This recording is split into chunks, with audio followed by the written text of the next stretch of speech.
24 August 2025 Malappuram ജില്ലയിലെ വളാഞ്ചേരി സിറ്റിയിൽ നിന്ന് കഞ്ഞിപ്പുര പോയി കഞ്ഞിപ്പുരന്ന് ചീരാണി എന്ന് പറയപ്പെടുന്ന നാട്ടിലാണ് കല്യാണ റോ എന്ന് പറയുന്ന ഈ ലൊക്കേഷൻ വരുന്നത്. ഇതിന് ചാരിയിട്ട് തന്നെ സൈഡിലൂടെ ഒരു തോട് പോകുന്നുണ്ട്. ഒരു കോമൺ കോറ്റ് ഏരിയ, വെയിൽ നിലത്ത് തട്ടാതെ ചുറ്റും മരങ്ങൾ കൊണ്ട് കവറായിട്ട് അതിൻ്റെ ഇടയിൽ കൂടെ ഒരു നീർച്ചാൽ കീറി മുറിച്ചുകൊണ്ട് പോകുന്ന കാഴ്ച. ഈ ഒരു ഫ്രെയിം നല്ല ഭംഗി ഉണ്ടായതുകൊണ്ട് തന്നെ കുറച്ച് സമയം ഇവിടെ സ്പെൻഡ് ചെയ്യാമെന്ന് തീരുമാനിച്ചു. കല്യാണ റോ എന്ന് പറയുമ്പോൾ വെള്ളം വന്നിട്ട് കോറിയിലേക്ക് ചാടുന്ന ഒരു നല്ല ലെങ്ത്തിലുള്ള ഒരു വെള്ളച്ചാട്ടം. അങ്ങോട്ട് പോണ വഴിയിൽ സൈഡിലൂടെ പോകുന്ന തോടിൻ്റെ ഒരു പാർട്ടാണ് ഇപ്പോൾ ഈ പറയപ്പെടുന്ന കാമൻ കോറ്റ് ഏരിയ. കഞ്ഞിപ്പുര വളാഞ്ചേരി സ്വദേശികൾക്ക് വളരെ സുപരിചിതമായിട്ടുള്ള ഒരു ലൊക്കേഷനാണ് കല്യാണ റോ. ഇതിന് ലൊക്കേഷൻ തേടി നടക്കൊന്നും വേണ്ട, ഗൂഗിളിൽ ജസ്റ്റ് കല്യാണ റോ വാട്ടർഫാൾ നടിച്ചാൽ തന്നെ ഡയറക്റ്റ് വഴി കിട്ടും. ഇതിലേക്ക് പോകുന്ന വഴി ആദ്യം മരങ്ങളും കാടും പച്ചപ്പൊക്കെ നിറഞ്ഞിട്ട് അങ്ങനെയുള്ളൊരു സെറ്റപ്പ് ആയിരുന്നു. കുട്ടികളായിട്ട് വരുന്ന ആളുകൾക്ക് അവരെ താഴ്ചയില്ലാത്തൊരു ഏരിയയിൽ കളിക്കാൻ വിടണം എന്നുണ്ടെങ്കിൽ ഇതിൻ്റെ സൈഡിലൂടെ പോകുന്ന ഈ തോട് യൂസ് ചെയ്യാവുന്നതാണ്.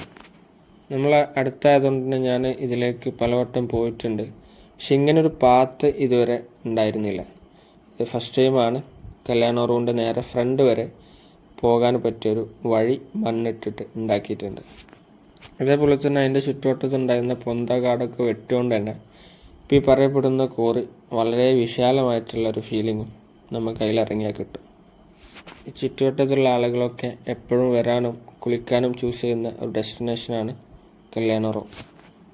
ഇതാണ് കല്യാണ റോൻ്റെ മെയിൻ ഏരിയ. ഈ ചുറ്റിലും കിടക്കുന്ന മണ്ണ് ഇപ്പം അടുത്ത് ഇട്ടതാണെന്ന് തോന്നുന്നു. കുറച്ച് മുന്നേ ആയിരുന്നെങ്കിൽ മണ്ണിൻ്റെ കളറിന് പകരം പച്ചപ്പ് പൊന്തിയിട്ട് കാണാൻ ഒന്നുകൂടെ ഭംഗിയാകുമായിരുന്നു.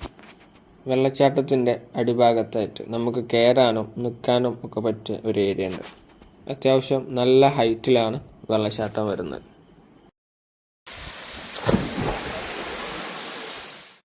പിന്നെ ഒന്നും നോക്കിയില്ല, നേരെ ചാടി. നിലവിൽ അതിൻ്റെ താഴത്തായിട്ടൊരു കുറഞ്ഞ ഏരിയയിലെ വെള്ളമുള്ളൂ. അതുകൊണ്ട് തന്നെ ഒരുപാട് ആളുകൾ വന്നാൽ വെള്ളം കലങ്ങാനുള്ള ചാൻസ് കൂടുതലാണ്. പിന്നെ കുറച്ച് നേരം വെള്ളം ചാടുന്നതിൻ്റെ താഴെ പോയി നിന്നു. വെള്ളച്ചാട്ടത്തിൽ എവിടെ പോയാലും ചെറിയ മണിക്കല്ലുകൾ വന്ന് വീഴുന്നത് നല്ല ശ്രദ്ധിക്കുക. RR വണ്ടേഴ്സിൻ്റെ പുതിയൊരു ലൊക്കേഷനായിട്ട് വീണ്ടും കാണാം.